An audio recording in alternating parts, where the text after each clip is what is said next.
Hello and welcome back to the channel. Today we are stepping into a powerful class of numerical technique, the predictor corrector methods.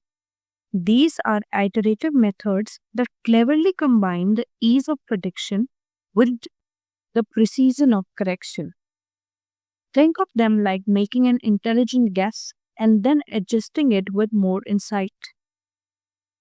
Let's begin with the simplest predictor corrector framework, the modified Euler's method, also known as Ewan's method. Now remember, the basic Euler's method just predicts the next value using the derivative at the current point. But Ewan said, wait, what if we use the average of the slope at the current and then predict point? That's exactly what this method does. So we first predict using the Euler's formula. This gives us a rough estimate. Then we refine it a bit and make it as yn plus 1 equals yn plus h by 2 multiplied by f x and yn plus f x n plus 1 y p n plus 1. This corrected value is more accurate because it considers the slope at both ends of the interval. Let's take a practical example. The differential equation is dy dx equals x plus y, and we are given y0 is equal 1 and the step size h equals 0.1. Step 1. We use the predictor formula and get our result as 1.1. Now correct it using the average slope. We put this into the modified Euler's method formula and get the output as 1.11. So the corrected value is 1.11, a clear improvement over the crude Euler prediction. Now we shift to more advanced predictor, the Adams-Bashforth method.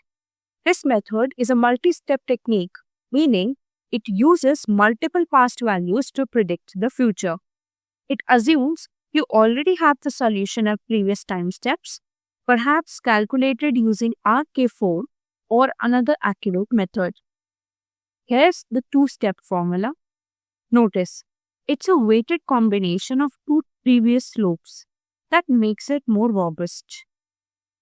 Moving on to the numerical example, let's assume y0 equals 1 and y1 equals 1.1103, computed via Runge-Kutta or similar. And again, we are solving dy by dx equals x plus y. First, we need to calculate the slopes, and the output for that will be, for f x1 y1, it will be 1.2103, and for f x0 y0, it will be 1. Now we need to apply that into Adams-Bashforth formula, and finally, we get the next value approximately as 1.2418. That is more accurate than simple extrapolation. Finally, let's move to the most sophisticated of the three, Milne's method. Milne's is a predictor corrector that uses 4 previous values to predict the fifth one. The core idea is to use a quadratic interpolation across known points to estimate the next. It is structured like predictor that has the given formula and a corrector with the associated formula.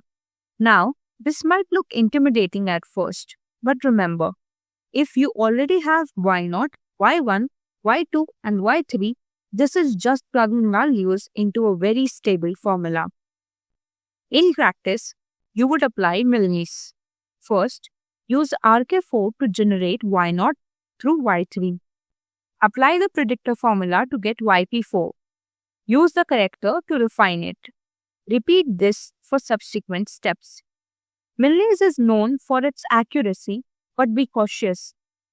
Like all predictor correctors, it can diverge if initial values aren't present. So to wrap up, use modified Euler when you need better accuracy than Euler but want simplicity. Use Adams-Bashforth when you already have previous values and need efficient stepping forward. Use Milne's method when you need high precision results. and have strong initial data. It's excellent for academic simulations and engineering grade problems. These methods, though simple at code, give you immense power when solving real-world ODEs, from fluid dynamics to electrical circuits. Keep practicing these and don't just memorize. Understand the why behind each step. Numerical methods give you control over problems that analytical methods cannot even touch. You are not just solving equations, you are learning how to model the real world. So that's a wrap for this video. In the next one, we will move towards the next topic in computational methods. And of course, if you found this helpful, give it a like, share it with your friends also, and subscribe to the channel to help us grow. I will see you in the next one. Till then, happy learning.